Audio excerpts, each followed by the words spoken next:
kung hirap lang ang pag-uusapan, talagang ayaw ko na talaga. Gusto kong umahon na talaga kasi mula ng aking pagkabata, hindi ko naranasan yung maginhawang buhay. Habang nahihirapan ako, mas lalo ako nagpupunyagi, lalo akong talagang tumatapang na labanan yung kahirapan. Kasi nakikita ko sa siyam kami na magkakapatid, walang mahilig sa negosyo. Parang iba yata, parang gusto na nila yung kahirapan. Ako hindi. Kasi nakikita ko yung ibang tao, bakit ganun? So sabi ko, kung kaya ng iba, bakit hindi sa akin? Ito yung bahay talaga namin dito noon. Dito. Yan. Wala kaming kapitbahay dito, kami lang. Walang kuryente, walang tubig. Kubo lang. So ang sabi ko sarili ko, kailangan mapupunyagi ako. Kasi aahon kami sa kahirapan, dalhin ko yung pamilya ko. Doon ako nag-umpisa talaga pumasok sa network industry, mga year 1999. By year 2000, nakakuha ako ng unang sasakyan ko, yung motorsiklo na Krypton. 5 years kong ginamit yun, inikot ko yung buong Mindanao. Tapos, habang binabaybay ko yun, dinadaanan ko, ulan, init, lahat. Naharap ako pag dumadaan yung magagandang sasakyan. Sabi ko, balang araw, magkakaroon din ako ng ganyan. Marami akong pinasukan, kaya lang, hindi siya nag-successful. Kaya may mga panahon na iniwanan ko na rin. Kumita din ako, kaya lang, gusto mo pang magtrabaho, nawala na eh.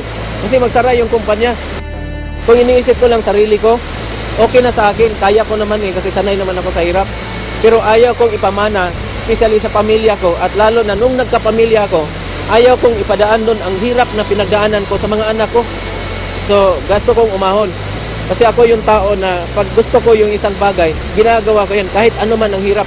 Kasi titingnan ko, wala na akong balikan. Doon ako galing sa hirap. So, saan ako pupunta? Dapat pupunyagi ako para pagdating ng panahon, at least makaahon rin kahit papaano. Hanggang dumating yung mga year 2008, 2009, nakita ko yung Royal. Sabi ko, aba, parang okay to Filipino-owned company. So, ibig sabihin, pag Pilipino ito, natutulungan ko yung kapwa ko Pilipino, bakit hindi ako susuportahan ito? Actually, nakatatlong beses ako pumunta sa Maynila, hindi nila alam, umatin ako ng RBP. Gusto ko lang makita kung gaano talaga ka-tibay yung kumpanya, ano yung background ng kumpanya. So, nung nag-umpisa ako, doon ako sa Cagayan de Oro, nakinig lang ako sa RBP, nasa likod lang ako. Marami na sila eh. Sabi ko, sige lang. Pag nag-decide ako dito, after how many months, dadami din yung grupo ko, magkakaroon ako. Nung nakita ko sa Manila na totoo pala, doon nag-umpisa yung talagang napaka-tibay na conviction mula sa akin na kung kaya ng Luzon, gagawin ko rin sa Mindanao. 2010, doon ako nag-umpisa na talagang ikinumit kong sarili ko, gawin ko yung Royal. Now, bakit ang Royal ang ginawa ko? Bakit ito ang dinicide ko na ito ang gagawin ko? Kasi nakita ko sa kumpanya, yung mga tao na nasa loob ay totoong mga tao. Kaya pala nandyan yung Royal kasi gustong tulungan yung kapwa tao na Pilipino. Yung pag-uumpisa hindi madali, napakahirap. Lalo na sa area namin. Kasi yung area namin, wala kaming brands, wala kaming mapagpunan ng products. Davao lang yung kinukuhanan namin. Doon ko naranasan na order ako sa Davao, dideposit ko yung bayad, tsaka papadala yung products. Talagang hinihintay ko yan sa terminal. Maraming beses ang hirap. Natutulog lang ako sa terminal, hinihintay ko yun para maserve ko yung Iligan, Pagadian, Osamis, hanggang Zamboanga City. Hindi madali, pero nakikita nila yung conviction natin na talagang totoo yung ginagawa natin. Hanggang sa dumating yung punto na sinabi ng management na magkakaroon ng branch ng Cagayan. Doon talagang nabuhayan kami. Ako mismo. Kasi nakikita ko na ang hirap, hindi na yung hirap na ang layo ng kinukuhanan. Ako mismo na volunteer, sabi ko, kila server, kila press, pwede nyo akong utusan, maghanap ng building para pagdating ng panahon, kami rin na makinabang at lahat ng royalista. Noong nag-open kami, last March 2011, tapos dyan na kami kukuha ng mga chicken namin, yung bag, yung mga sodixo, lahat-lahat nandoon na eh. Kami ay nagpapasalamat buong puso sa company na binigyan yung hiling namin na magkaroon kami ng branch. Pagkatapos ng isang taon, ang daming nagiging resulta. Kasi ako at saka yung misis ko, 11 months lang namin ginawa yon. Sabay kaming dalawa na pumasok sa Millionaire Circle. Doon ko nakita na kaya pala dito sa Mindanao. Yung mga tao na tinulungan namin, naniniwala sa amin, kumikita na rin.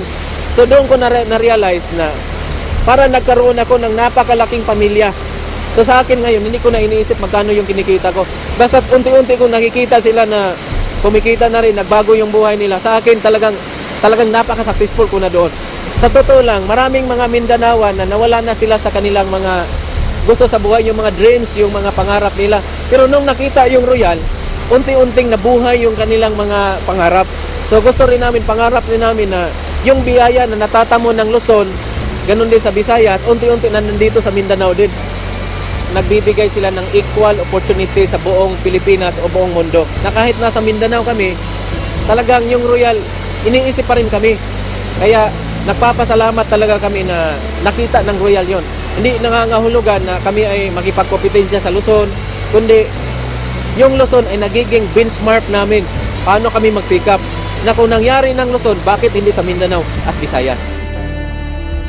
Nakikita niyo yung mapa ng Pilipinas, Luzon, Visayas, Mindanao. Hindi po ito sa pagkukumpare. Yung Luzon parang ulo. Yung Visayas po parang katawan. Yung Mindanao, ano? Ito mong tandaan natin, lahat ng Mindanao. Kung saan pupunta yung paa, lahat katawan at ulo pupunta. After almost 2 years na nandito ako sa Royal, ang daming nagbago sa akin. Few months ago lang, nakakuha tayo ng bagong Montero Sports 4x4. Tapos after 1 month, nakabili na rin ako ng bago din na bahay. Yung mga kapatid ko na hindi talaga hilig sa negosyo, naturuan ko na rin magnegosyo. Gumaganda-ganda na rin yung buhay. Parang naaambunan sila kung ano yung biyaya na nakuha ko sa Royal. Talagang napakasaya pala na ikaw yung nagiging instrumento na through Royal, natulungan mo yung ibang tao. Hindi talaga ako nagsisisi na pinili ko yung Royal na trabahuin. Through Royal, nakatulong tayo ng maraming tao. Through Royal, kumita tayo ng maganda. Through Royal, unti-unting natutupad yung mga pangarap. Plano ko talaga dito na ako mag-re-retire sa company na to. Sasama ako sa Royal hanggang kung saan siya pupunta.